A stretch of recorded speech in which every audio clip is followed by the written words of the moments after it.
Olá, aqui é o Fábio Magnani do Equilíbrio em Duas Rodas e hoje eu queria falar sobre um dos projetistas de bicicleta mais famosos dos últimos 40 anos, que é o Mike Burrows. A ideia de falar sobre isso é porque, é porque essa semana eu li esse livro From Bicycle to Superbike, da bicicleta até a superbicicleta, que é exatamente sobre o Mike Burrows, escrita por ele e também por um outro autor que é o Tony Hedland. Depois eu comento um pouquinho sobre eles. Mas por que esse Mike Burrows é tão famoso, né? É claro que no século XIX, quando as bicicletas estavam sendo desenvolvidas, nós tínhamos outros projetistas famosos também, mas acabou ficando um pouquinho, né, depois com a produção em massa, a produção industrial, os grandes projetistas até existem, mas eles ficam meio que escondidos nas fábricas, e o Mike Burrows, por alguma razão, ele fica bem aparente para a gente, é bem exposto, ele é bem popular. Por que ele é famoso, né? Bem, vamos lá. Uma razão é porque ele projetou uma bicicleta Lotus, que foi uma bicicleta bem diferente, que ganhou a medalha de ouro na Olimpíada de 92.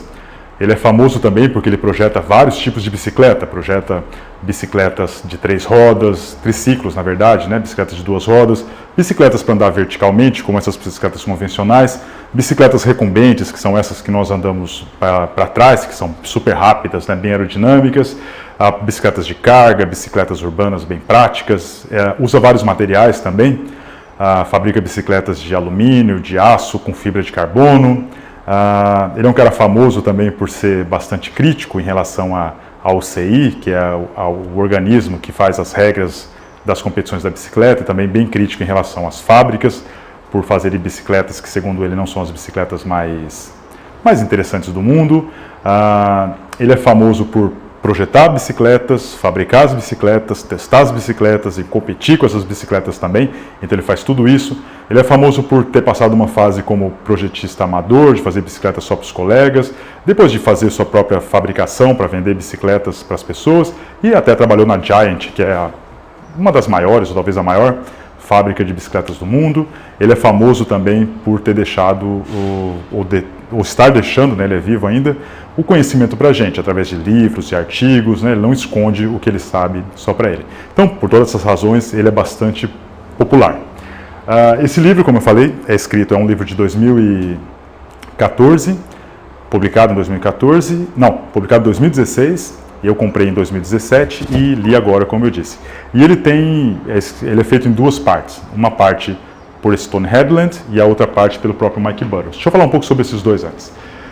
O Tony Hedland, ele é um historiador das bicicletas, tem vários livros, eu tenho alguns deles, e trouxe um aqui só para mostrar, que é esse Bicycle Design, esse sim de 2014, que é um livro que conta a história do desenvolvimento da tecnologia das bicicletas. Mas aqui não tem contextualização social, política, econômica, cultural, nada, né? Basicamente é só sobre o desenvolvimento mesmo, mas de todos os detalhes, né? Do freio, do aro, do raio, do pneu, dos materiais e das formas. Um livro bem enciclopédico, quando a gente precisa de alguma coisa, a gente vem aqui, procura e sempre acha o que a gente quer. E tem o livro do próprio Mike Burrows, um livro de 2000, né, uma das razões dele ser famoso, que também chama Bicycle Design, Bike Design, né? E a ideia desse livro é ser uma introdução à engenharia. Então, por um lado, é um livro bem introdutório, não tem muitas equações, só tem mais ideias, explicando por que as bicicletas têm que ser de um jeito e não de outro, mas é um livro bastante profundo e abrangente do ponto de vista de ideias de design, de novos tipos de bicicleta. A ideia dele, quando ele escreveu esse livro, foi complementar um pouco alguns livros clássicos que já existiam, poucos livros, mas bons. Um é esse aqui, Bicycles e Tricycles, do Archibald Sharp.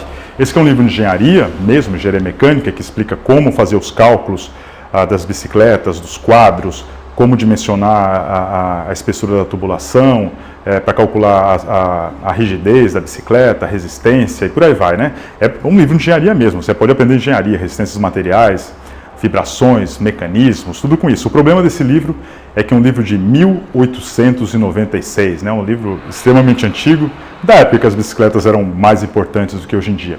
Mas o que é mais interessante nessa nossa discussão é que esse Sharp, ele está mais preocupado com o dimensionamento da bicicleta e não tanto com propor novas formas possíveis de fazer bicicletas. É claro que ele comenta os vários tipos que existiam naquela época, mas não é o principal foco dele.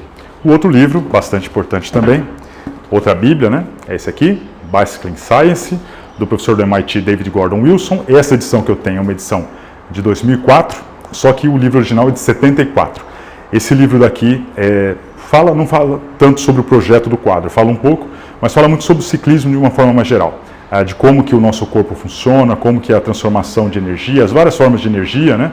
ATP, glicose, glicogênio, como é que nós usamos essas várias energias, e processos como transferência de calor, arrasto aerodinâmico, resistência à rolagem. Então ele fala, de um ponto de vista bastante científico e com muitas equações, todos esses pontos de vista para entender o ciclismo. Mas, de novo, ele não se preocupa tanto com propor novas formas de bicicletas que não sejam convencionais. Mais uma vez, aí que o Mike Burrows é interessante, porque o objetivo dele não é explicar exatamente como calcular uma bicicleta, mas sim dizer como que ela poderia ser. Então, voltando aqui ao livro, né, que eu queria comentar mesmo, From Bicycle to Superbike. Esse livro, como eu falei, é dividido em duas partes. A primeira parte, escrita pelo Tony Headland, conta a biografia do Mike Burrows. Então, ele conta, né, que o Mike Burrows nasceu em 1943, em 1977 ele começou a fabricar algumas bicicletas para ele e para os colegas. Primeiro bicicletas de estrada convencionais, depois bicicletas recumbentes, né, aquelas que a gente anda para trás, são super rápidas. Primeiro com 3 rodas, depois com 2 rodas. Começou a se preocupar depois em trabalhar com outros materiais, como fibra de carbono. Bem, aí vai, até que ele faz a famosa Lotus, que é aquela bicicleta diferente que ganhou a Olimpíada de 92. É contratado pela Giant em 94, trabalha lá até 2000. Ali ele tem acesso a novos processos de fabricação e novos materiais. Só que, por outro lado, é muito difícil modificar a linha de produção de uma grande empresa, porque você gasta muito. Então ele se sentia, às vezes, meio restrito em relação à criação de novos produtos. Sai da Giant e depois volta e continua fabricando suas bicicletas diferentes. O que é interessante é ver como foi a formação dele, né? O Mike Burrows, ele no começo ele trabalhou na empresa dos pais, uma empresa de aeromodelismo, onde ele aprendeu a dar muito valor para a aerodinâmica, né? A aerodinâmica é o fator mais importante das forças resistivas, né? É o principal arrasto que existe. Então, se você melhorar bem a aerodinâmica da bicicleta e do ciclista, você consegue andar mais rápido. Essa é uma preocupação que ele tinha, grande, aerodinâmica.